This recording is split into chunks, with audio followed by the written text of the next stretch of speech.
Okay, so when you start reading about like mental health, and all of a sudden it's like, bam, 1,000 different terms. Right. Yeah, it can be overwhelming, right? Yeah. So you sent over this really helpful PDF called Mental Health #1, Yeah. and we wanted to sort of like pull out the core ideas from that PDF. Yeah. Give people a clear picture of what these concepts really mean. Yeah. So in this deep dive, we're going to talk about things like anxiety and stress. Right. We're going to explore the different anxiety disorders, like Absolutely. how we cope, what is a crisis, what are phobias, and even touch on the DSMV. Sounds good. So are you ready to dive in? Yeah, let's do it. All right, so let's start with anxiety. Okay. So this document breaks down anxiety into 4 different levels: mild, moderate, severe, and torners, and panic. Yeah. And one thing that really stood out to me is this idea that mild anxiety isn't always a bad thing. Yeah. No, you're absolutely right, and it's a really interesting point because mild anxiety can be functional. And this document points out that it can look like irritability or restlessness, but at the same time, it can make you more focused or even boost your performance. Right. Like, you know how some people get nervous before a presentation? Oh, yeah? But sometimes that can be like a good thing. Yeah, like that nervous energy. Right. It gives you the energy and the focus that you need to do well. Exactly. So, instead of thinking of mild anxiety as like a bad thing, if you reframe it Yeah. as something that can enhance your performance, Yeah. it can really help you, deal with things like public speaking and stuff like that. For sure. Yeah. It's like that Right. little spark that gets you Yeah. going.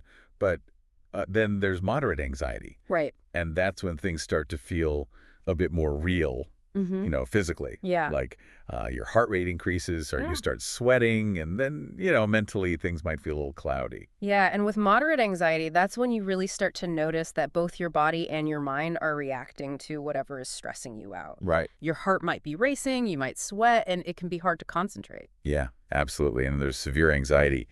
And this sounds pretty intense. Yeah. The document mentions things like fearful and irrational thoughts, and even tunnel vision. Yeah. And it seems like the physical symptoms really get a lot worse at that point. Yeah, with severe anxiety, the feeling of fear is much stronger and your thinking might not be as logical. Right. And, physically your body's having a strong reaction and it's focusing all of its energy and attention Yeah. on the perceived threat. Wow. And then panic. Yeah. So the document talks about delusions and hallucinations. Right. That's a huge jump from severe anxiety. Yeah, so panic level anxiety is the most extreme state of anxiety. And when someone's experiencing this, they may even lose touch with reality, Oh, wow. which can include things like delusions or hallucinations. So it's like a total... It's basically a state of overwhelming fear, and your body just can't regulate itself. Right. Okay. So that was a really clear picture of the 4 different levels of anxiety. Yeah. Let's move on to stress now. Okay, sure. So the document talks about stressors and how they manifest in different ways: physically, psychologically, cognitively, behaviorally, and even spiritually. Right. It's really interesting to see how interconnected all of these different areas are. Absolutely. And stress affects all of us in different ways, but it affects a lot of different parts of us. Right. Physically, it can involve a faster heart rate, higher blood pressure changes in your breathing. Mhm. Even the composition of your blood can change. Wow. Your hormone levels change, like your blood sugar and cortisol. Right. And there are physical signs, too, like your pupils might dilate. Uh-huh. You might have to urinate more frequently. It's amazing how much is going on Yeah, without us even realizing it. right. Psychologically, it can look like irritability or, feeling more easily hurt by things. Yeah, And even just a dip in like the feeling of pleasure that we usually get from things. yeah. Emotionally, stress can make us really reactive and less able to experience positive feelings. Absolutely. And then there are the cognitive impacts, like stress can really mess with our thinking. Oh, for sure. And, this can impact things like memory and judgment. It can cause confusion, make it hard to make decisions or react to things effectively. Yeah. And it can really hurt our ability to focus. Yeah, when we're stressed, it's almost like our brains just don't have the energy to do all the things that we normally do. Exactly. Yeah, we've all been there. When you're just under so much pressure and you're like, I can't even think straight. Yeah. Behaviorally, there are things like pacing or talking really fast, Right. trouble sleeping, withdrawing from others, being easily startled. Right. It's like our whole system is just on high alert. Exactly. Yeah. And then the thing that I thought was really interesting is that the document mentions spiritual symptoms Yeah. like feelings of alienation or social isolation and a sense of emptiness. It's not something that people normally think about, Right. but it's a really important part of stress. You know, our connection to others and our sense of meaning can be strongly affected by stress. Wow. I never really thought about it like that. Stress impacting our sense of meaning and purpose. Yeah. That's really interesting. Yeah, so it's not just our minds and our bodies. Right. Your whole being is affected by stress. Okay, let's move on to anxiety disorders now. Okay. So this document talks about generalized anxiety disorder, panic disorder, obsessive compulsive disorder, and post-traumatic stress disorder. Right. Let's start with GAD. What is that all about? So generalized anxiety disorder is basically this constant excessive worry or dread that you feel on most days. Right. And it's not tied to any specific situation or event. Okay. So some of the common symptoms are feeling restless, getting tired easily, being irritable, and having trouble sleeping. Right. Okay. Then there's panic disorder. And this is where you have these really intense attacks that seemingly come out of nowhere. Right. Yeah, and the diagnostic criteria says that someone has to have had at least 2 attacks, followed by at least a month of worrying about having another one. Wow. So it can be really disruptive because you never know when a panic attack's going to happen. Right. And then you're constantly worried about it happening again. Right. And that can really impact your life, Yeah, I bet. You're constantly afraid. Yeah. So the attacks themselves involve a lot of intense physical symptoms, like a racing heart, sweating, shortness of breath, and often a fear of dying or losing control. Oh, wow. And treatment for panic disorder often includes medication, Right. specifically antidepressants. Okay. And these can work really well because they can help regulate the brain chemicals that are involved in both mood and anxiety. That makes sense. And then there's obsessive compulsive disorder, or OCD. Right. And the document points out that the obsessions and compulsions that people experience take up at least an hour every day Wow. and interfere with their normal life. Right. Yeah, it's like not being able to carry out these rituals Yeah. causes even more anxiety. Right. So, people with OCD have these persistent thoughts or urges or images that cause them anxiety. And then they feel compelled to do these repetitive behaviors or mental acts in response to those thoughts or urges. Right. It's like a cycle, and it's really hard to break free from. Absolutely. And the document also mentioned that SSRIs are frequently used to treat OCD. Okay. And finally, there's PTSD, post-traumatic stress disorder. Right. And this develops after someone has lived through a really serious trauma. Right.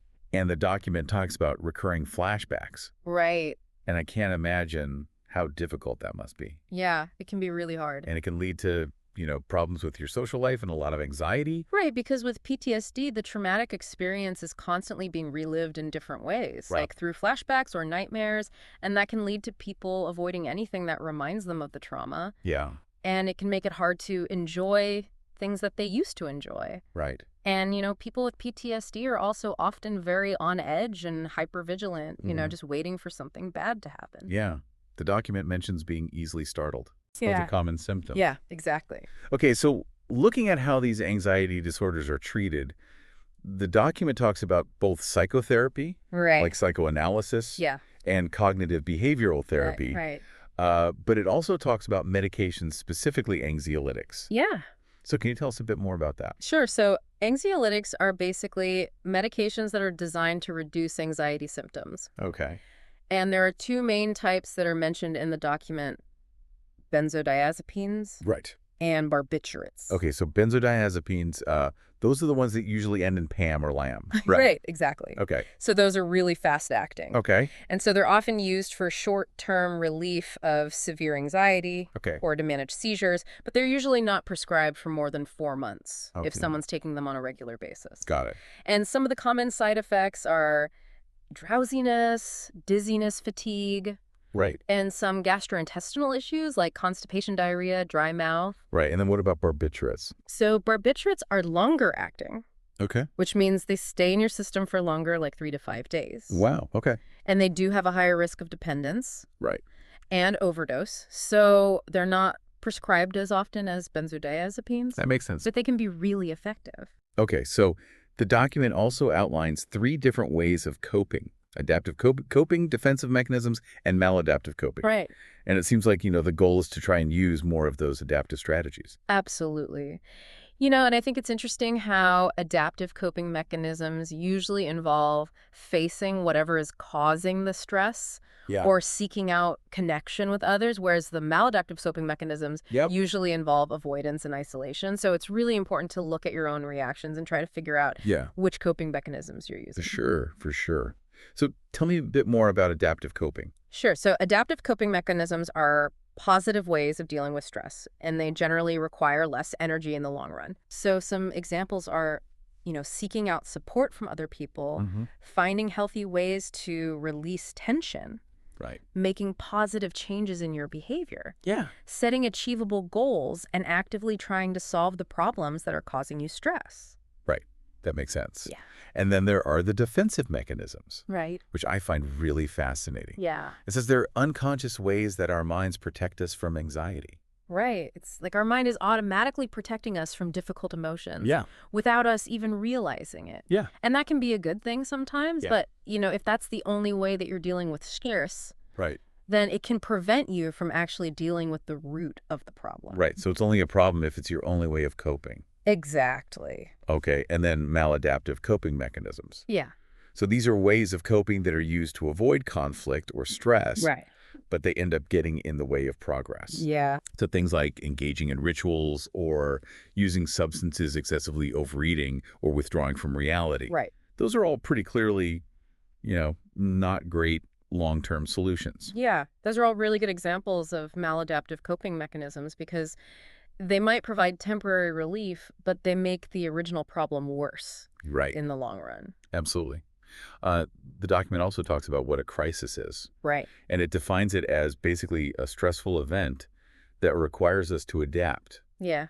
And it goes on to outline the different phases of a crisis, Yeah. starting with confusion and high anxiety, and then moving through denial, facing reality, anger, sadness, and hopefully ending in adaptation. Yeah, so it's really like a journey, and we Right. have to go through all these different phases. It's like a process of adjustment to something huge happening. Exactly. Yeah. And then there are 5 steps for crisis intervention. Yeah. So first, identify the problem. Right. Second, identify possible options. Right. Third, examine the outcomes of those options and choose one. Fourth, implement the chosen option. Right. And fifth, evaluate how effective it was. Exactly. Wow, that's a really structured approach to what can be a really chaotic situation. Absolutely. And crisis intervention is all about, providing support to someone who's going through something really difficult Right. and helping them regain a sense of control Right. and hopefully giving them some strategies to get through it. Yeah, absolutely. The document also talks about phobias, Right. which are these really intense and often irrational fears of specific things or situations. Yeah. And it gives some examples like acrophobia, the fear of heights, agoraphobia, the fear of open or crowded spaces, claustrophobia, the fear of enclosed spaces, and necrophobia, the fear of death or dead bodies. Wow. Yeah, those are all really good examples because phobias are really about this disproportionate fear, compared to the actual danger that's posed by whatever it is that the person's afraid of. Yeah, it's so interesting how specific these fears can be. Yeah. Finally, the document mentions the DSM-V and explains that it's the Diagnostic and Statistical Manual of Mental Disorders. Yeah.